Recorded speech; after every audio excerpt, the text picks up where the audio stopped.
Now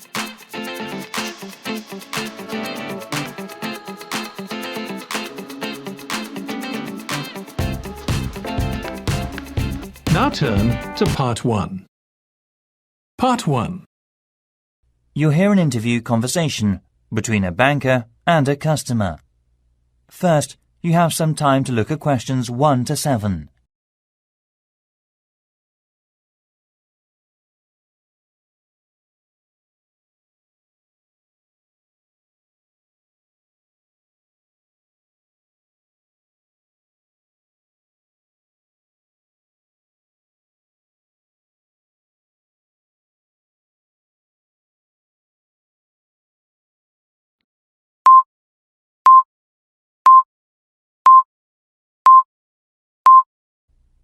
Listen carefully and answer the questions 1 to 7.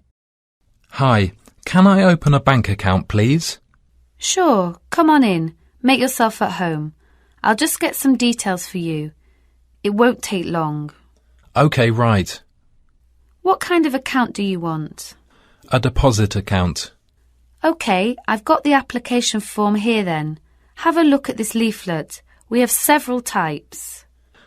I've decided on the one called Classic. Good, that's fine. Can I have your full name, please? Yes, it's Jonathan Fox. That's Jonathan.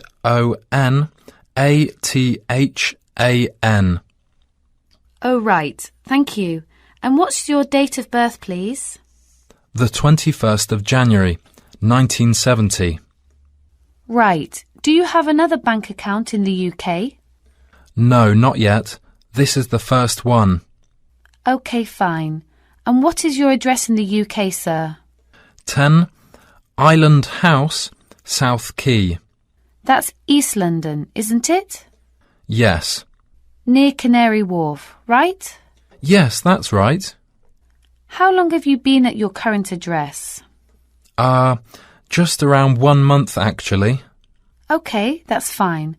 Can I ask for a previous address? Sure. It's Flat 3, Canada House, Queen Street. Is that all? Yes. That's Edinburgh, isn't it? Yes. Edinburgh. OK, thank you. Do you have a daytime telephone or mobile phone number? Yes. I think the number of my office, it's 0207 235 6735.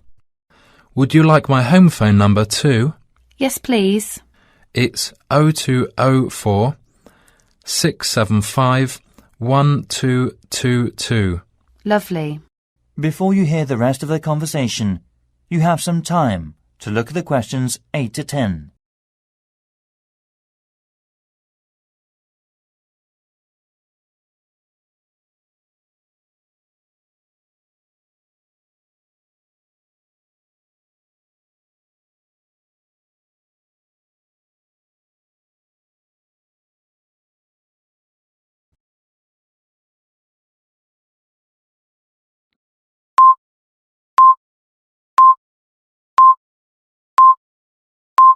Now listen and answer questions 8 to 10. Right. What do you do for a living in the UK, sir? I am working at an English language school in central London as a tutor. It's my main job. OK. Now we usually ask for a piece of information for checking your identity, for security reasons, if you phone us. Sure. What name is your mother's first name? Because it's less likely to be known. OK, it's Monica. Thank you. Yes, Monica. It's Russian. OK, good. And how much would you like to open your account with? I've only brought £1,000. OK, fine. How often would you like to receive bank statements? I won't be needing bank statements. What about an online banking service? OK, just a moment, please. Can I check in the box on the screen? Sure. I was also wondering about a mortgage service. Sure. Can you just wait a moment?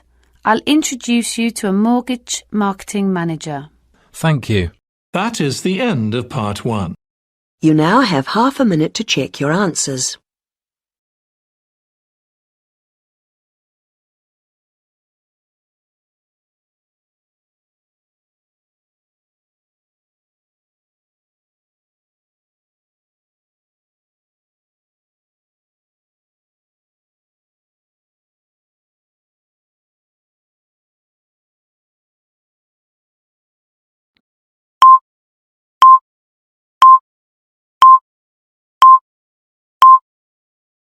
Part 2. You'll hear a tourism program, The Elizabeth House. First, you have some time to look at questions 11 to 14.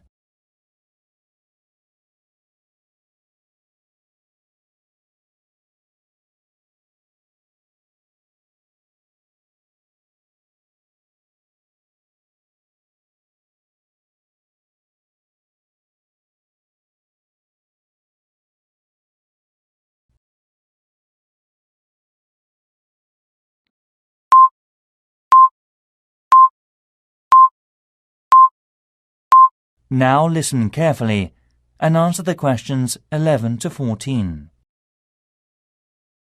Hi everybody, good to see you again. This morning I'll tell you about the Elizabeth House in Canterbury, once home of the famous carpenter Jonathan Owen. He bought the house in 1965, although he had first seen it 5 years earlier. Actually, he was interested in the house as a traditional flat in England, and he paid £5,000 for it without a second thought, because of it having standard and regulation building methods during the Middle Ages in the UK. At that time, he had worked at the University of Canterbury as a head carpenter who managed with a small building company.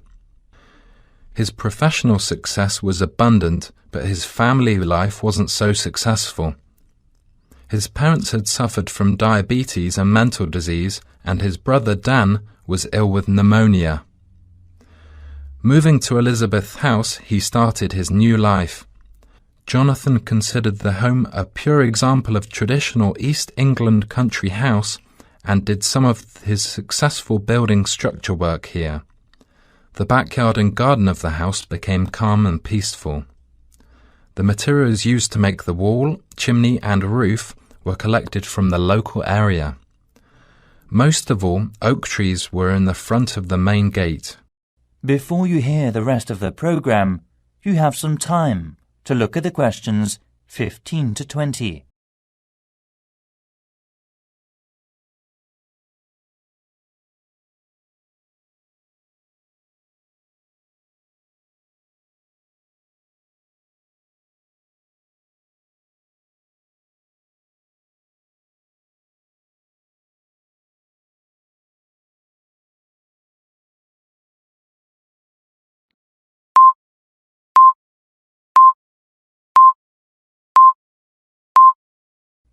Now listen and answer questions 15 to 20.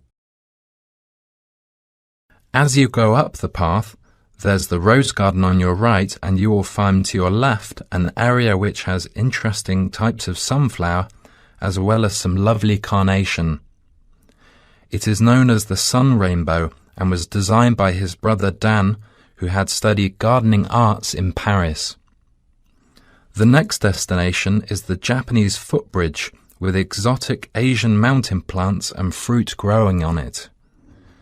Follow the path round to the second corner, and on your left you will see the entrance to the pear tree, with its 200-year-old branches go through the path until you've reached the front of the house.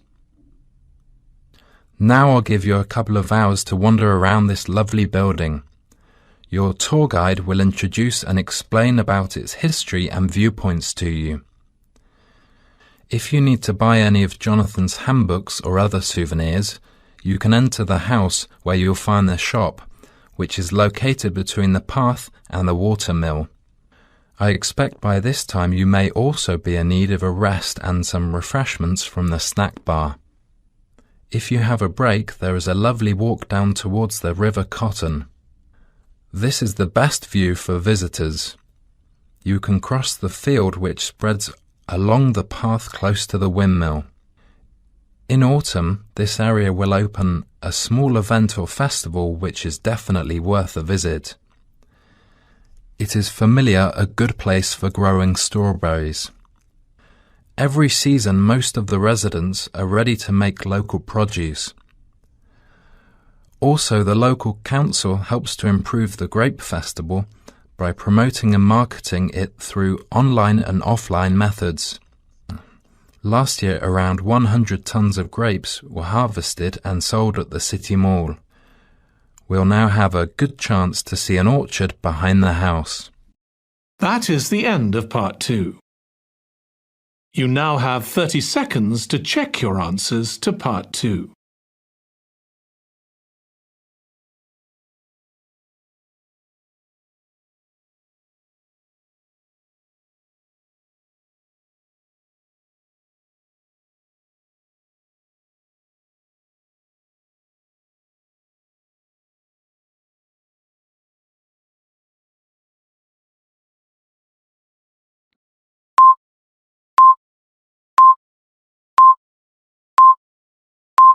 Part 3. You'll hear a conversation between students, Anne and David, about gallery marketing. First, you have some time to look at questions 21 to 24.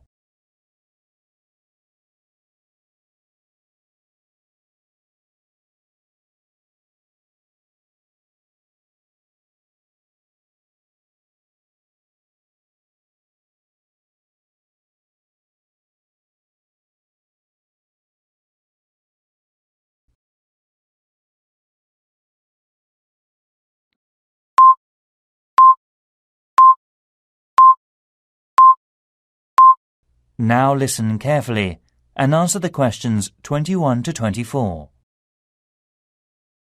Anne, we really need to get working on this gallery marketing assignment. We've only got 2 weeks left until the end of the month to set up. Right, so how about getting started now? We need to work through the instructions. Well, we must search for one area from tourism industries, like the museum or gallery. There are lots of sites online. What are they about? The National Science Museum, the History Museum, the War Museum, the Tate Modern Art Gallery, and so on. You got more? We've got plenty. I've got an idea to find out the best comment. Coming this Friday, we'll get more information at the London Museum because it shows all the visitors' guidebooks of museums or galleries in the UK. It also runs a small workshop about non-profit tourism industries marketing. Great. So after visiting there, we have to use research methods, such as telephone interviews, questionnaires on the street, or sending out emails. Actually, we don't have a choice. We have to send the email. Right, we don't have to waste time deciding among them. By the way, how do we get the responses? Let's contact the London Museum's Information Centre. Actually, it may be helpful to us to collect data through our head course leader. How many people do we have to interview? Well, we have to split into 3 groups. And it looks like we have to interview 30 people for each group. So 90 altogether then. It depends on the ages too, right? That's right. So are they all the requirements? Yes, looks like it. Firstly, which part are we going to choose? My preference would be a modern art gallery, since that's where I spend most of the time. I think you've got something wrong. I don't think there are abundant differences in the exhibitions there. I mean, you get young and old, man and woman, amateur and professional, all going to the galleries. Right, so let's make it a ceramic exhibition then. So basically, what 2 groups will we compare and contrast for that? Male and female? Absolutely. Also, most of my respondents like the same ceramics as me. Also, I think different age groups could be changed to highlight differences. Before you hear the rest of the conversation, you have some time to look at the questions 25 to 30.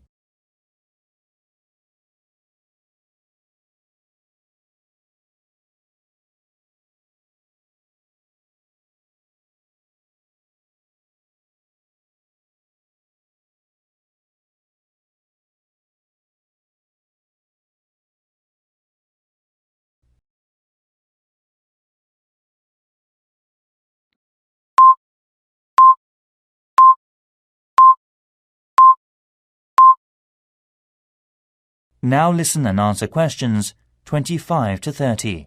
I think you're right. I'll take some comment. The age groups are teenagers, 20s, 30s, 40s and over. What do you think about this? Great. That will give us more detail. So how about the kind of ceramic they like? Let's give them some options and then we can just tick boxes. OK, let's have Asian, European, African. What else? Something special? Well, we should include the Incas in Peru. Some people like this style, you know. OK. And then we should know about their understanding of ceramics. They can learn about that thanks to a gallery curator who can inform them about the patterns and markings through picture and local clay. I'm curious about how they were made. I mean a process with painting and things embedded on the surface. At that time, the equipment and materials were not good, compared with the present day. I agree. We should also include an earthen vessel, of course. Right. The next step could be about where they were actually from. They were made from local clay, weren't they? Things such as mountain, lake, basement and so forth. I think so. One more thing is the colour on the bottle. How did the ancients get the tone? On the internet, it said they got it through dried plants. They were working again to make a tone, drying and sorting. OK, I see. To get more hard tone, they included other strong herbs or something. At that time, the colours were used by the rich with property. Great. You've got plenty of data, David. No. It's just beginning. We have to look for something special with more details and history for the presentation next week. That is the end of Part 3. You now have 30 seconds to check your answers to Part 3.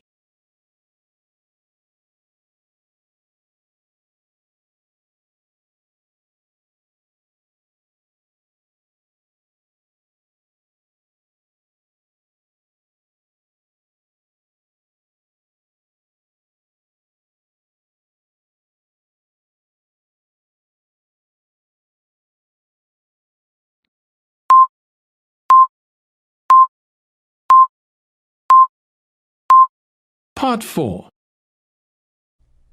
You'll hear part of a lecture given by a waste recycle management's professor. First, you have some time to look at questions 31 to 40.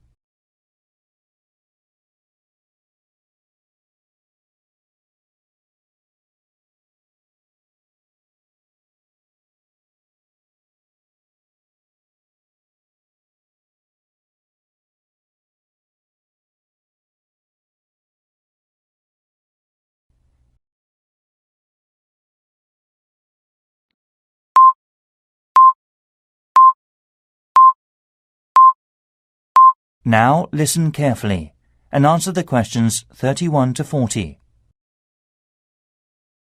Hi everyone. This morning I'm going to talk to you about flea markets in England. At first we were surprised to learn that only 15% of people here in England make an effort to collect waste. That is lower than other European countries. Also, it might be falling within a couple of years' time unless the government makes a severe regulation for industries and local residences. The UK government's target means that by 2012 we must decrease our waste emissions by 45% compared with 2000. Local councils can offer support to meet that target by taking part in the National Green Campaign and investing in local flea markets. Most of all, these markets reduce waste emissions from landfill sites. A flea market, or swap meet, is a type of bazaar where very cheap or second-hand goods are sold or bartered for. It may be indoors, like in a warehouse or school gymnasium, or it may be outdoors, like in a field or under a tent. The flea market vendors display the goods used on the table for selling, such as a few unwanted household items to operate commerce including a variety of used living products. Many flea markets in European countries have food vendors who sell snacks and drinks to the visitors, and may be part of a small event such as carnivals or concerts. As part of our research, our team carried out a questionnaire with people in the local area. The results said, we need to open more second-hand shops. However, one problem is that there is a lack of information and marketing. To solve the problems, local councils should invest and support in flea markets by doing things like creating parking space, organising security, public promotions using the internet and other resources.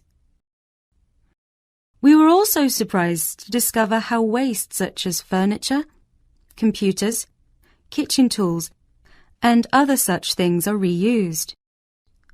And wooden furniture or electronic products are easy to recycle because they can be reused over and over again without becoming weaker. Around 3 million electronic goods are thrown away per year. Also, around 500,000 pieces of furniture are also disposed of. Only 1/5 is collected and fortunately recycled through many local flea markets. In 2009, there were around 3,000 flea markets in England. The number is increasing steadily so far. Surprisingly, by collecting under 15% of old books, lots of paper is imported, so more paper can be recycled in the UK. Europe recycles 50% of its paper, and Germany recycles 80% of its paper. When recycling launched, there were quality problems, so it was so hard to reuse paper in office sheets. However, these problems have now been solved, and Union of the Flea Markets based in East London produces high-quality recycled paper. Another union, Loving Paper, currently sells the paper that has been through a sorting process to farmers or gardeners as fertilizer. So, to sum up, there seems to be a number of activities that enable people to reuse waste, but the substantial problem is encouraging people to think twice about taking their waste to a flea market instead of throwing it away. I think the recycling program will make us save materials and protect the environment in future. And next, I'll show the plan for promoting it. That is the end of part 4. You now have half a minute to check your answers.